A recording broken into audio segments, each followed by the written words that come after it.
సంస్కృతి, మన సాంప్రదాయాలు ఎప్పటికీ మనతోనే ఉండాలి. సబ్స్క్రైబ్ చేయండి తిలక్.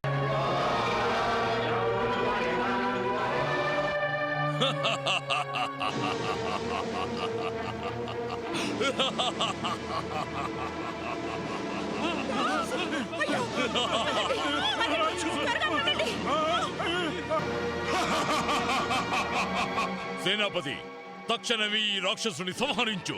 వద్దొద్దు సేనాపతి, కిందకి అనర్థానికి ఒడిగడుతున్నారు.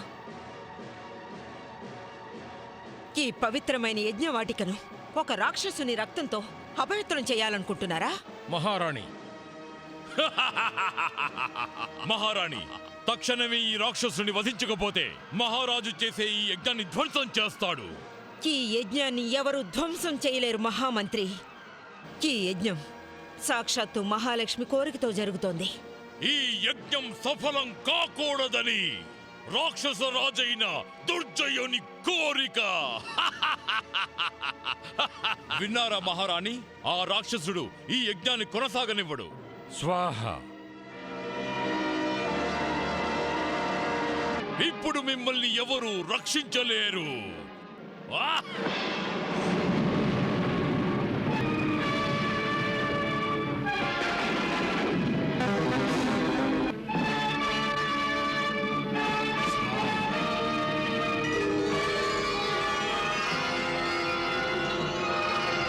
రత్నాకరా, నీవు నన్ను నీ మాయతో భ్రమింపచేయలేవు, భయపెట్టను లేవు. నేను భయపడి పారిపోయేవాణ్ణి కాదు, అనుకున్నది చేస్తా. ఈ యజ్ఞాన్ని ధ్వంసం చేసి మరీ వెళ్తాను.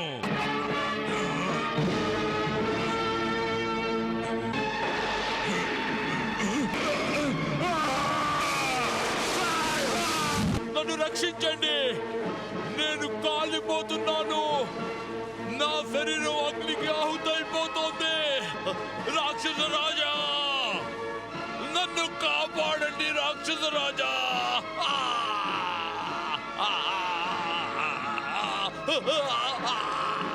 మాతా మహాలక్ష్మి, నీ లీల అపారమైనది. నీ కృపాదృష్టి మాపై ఇదే విధంగా నిలిచి ఉండాలి. ఇప్పుడు నేను లంబకర్ణుని ద్వారా రాక్షసరాజైన దుర్జయునికి సంకేతాన్ని ఇవ్వాలనుకుంటున్నాను. ఇతరులను నాశనం చేయాలనుకునేవారు వారే స్వయంగా నాశనమైపోతారని. కాని దేవి, లంబకర్ణుని వలె రాక్షసరాజు దుర్జయుడు కూడా నీ సంకేతాన్ని గ్రహించలేకపోయాడు. ఇప్పుడతడు రత్నాకరుని మహాయజ్ఞాన్ని ధ్వంసం చేయాలని ప్రయత్నిస్తే అప్పుడు మళ్ళీ నేనే రత్నాకరుడి మహాయజ్ఞాన్ని రక్షించవలసి ఉంటుంది. ఈ పాటికి లంబకర్ణుడు రత్నాకరుడు చేసే మహాయజ్ఞాన్ని ధ్వంసం చేసి ఆ మహాయజ్ఞ వాటికను శ్మశాన వాటికగా మార్చుంటాడు. అవును దుర్జయ, లంబకరుడు అవశ్యం వస్తాడు. అతడు రత్నాకరుడి మహాయజ్ఞంలో భస్మం కాకుండా ఉండుంటే అతడు తన గొంతు చించుకుంటూ నన్ను కాపాడమంటూ వస్తాడు.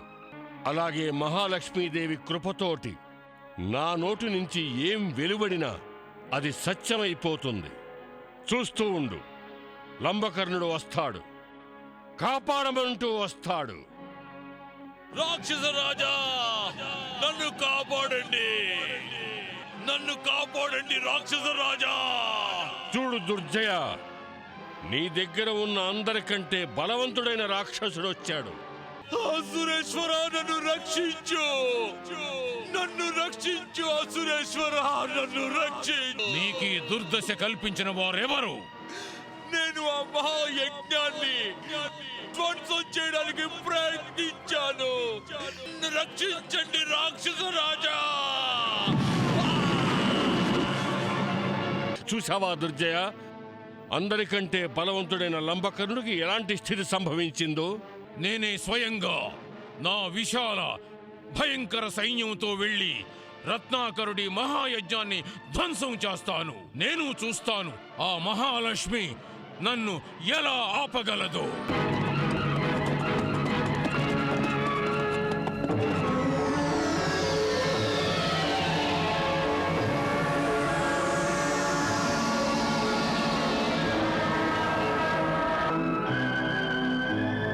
రాక్షసరాజా, వనమున ఈ సుందరి ఎక్కడి నుంచి వచ్చినది?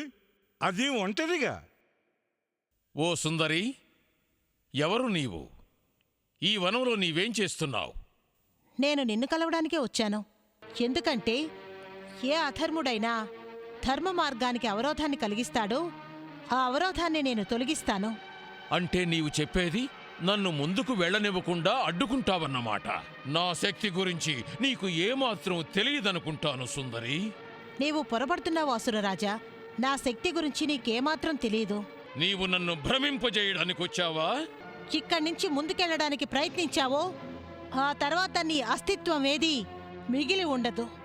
సుందరి, నీవు నన్ను, ఈ దుర్జయుణ్ణి, ఈ అసురేశ్వరుణ్ణి బెదిరించాలని చూస్తున్నావా? లేదు దుర్జయ, నేను నిన్ను ఆదేశిస్తున్నాను. నీవు ఏ మార్గంలో ఇంతవరకు వచ్చావో అదే మార్గంలో నీ నగరానికి తిరిగి వెళ్ళిపో. అదే నీకు శ్రేయస్కరమైంది. ఒకవేళ నేను తిరిగి వెళ్ళకపోతే? నేను నీకు మృత్యుదర్శనం కావిస్తాను.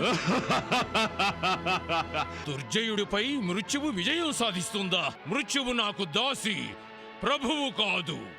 మృత్యువు సమయం ఎవరి అధీనంలోనూ ఉండవు దుర్జయ. అందుకని ఆ భ్రమలో ఉండకు.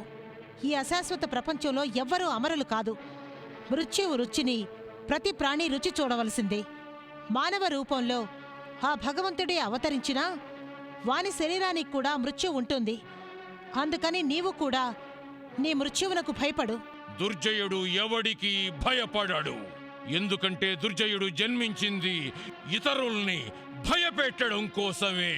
దుర్జయ, నేను నిన్ను అజ్ఞానివనుకొని నేను నీకు జరగబోయే పరిణామాలను వివరించాను. ఎందుకంటే నేను నిన్ను అజ్ఞానాంధకారంలో ఉంచి ఏ శిక్షను విధించదలుచుకోలేదు. సేనాపతి, ఈ సుందరి నన్ను శిక్షిస్తుందట. రత్నాకరుడు చేస్తున్న యజ్ఞం సఫలమవుతుంది. ఆపై అతడికి పుత్రిక రూపంలో సంతానం కలుగుతుంది. నీవు ఆమెను వక్రదృష్టితో చూసినట్లయితే అదే నీకు మృత్యువుగా పరిణమిస్తుంది. లేదు, రత్నాకరుడికి ఏ సంతానము కలుగదు. నేను సంతానం కలుగనివ్వను. దుష్టుడా, నేను నిన్ను చివరిసారిగా హెచ్చరిస్తున్నాను.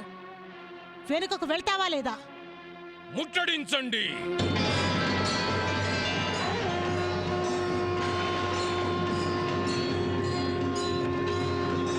ఏ రత్నాకరుడు మహారాణి విజయుల్ని ద్వేషిస్తున్నావో వారి సంతాన ప్రాప్తి కోసం జరపబడుతున్న మహాయజ్ఞాన్ని నీవు ధ్వంసం చేయాలని చూస్తున్నావో అదే రత్నాకరుడు మహారాణి విజయ నీ మృత్యువుకి జన్మనివ్వబోతున్నారు. వారి సంతానమే నీ పాలిట మృత్యువు. కన్నె ముత్తైదువుల పూజకు నీవు అవరోధం కలిగించావు కదూ. ఒకటి గుర్తుంచుకో దుర్జయ, నీ మృత్యువు అలాంటి కన్నె ముత్తైదువు చేతిలోనే సంభవిస్తుంది.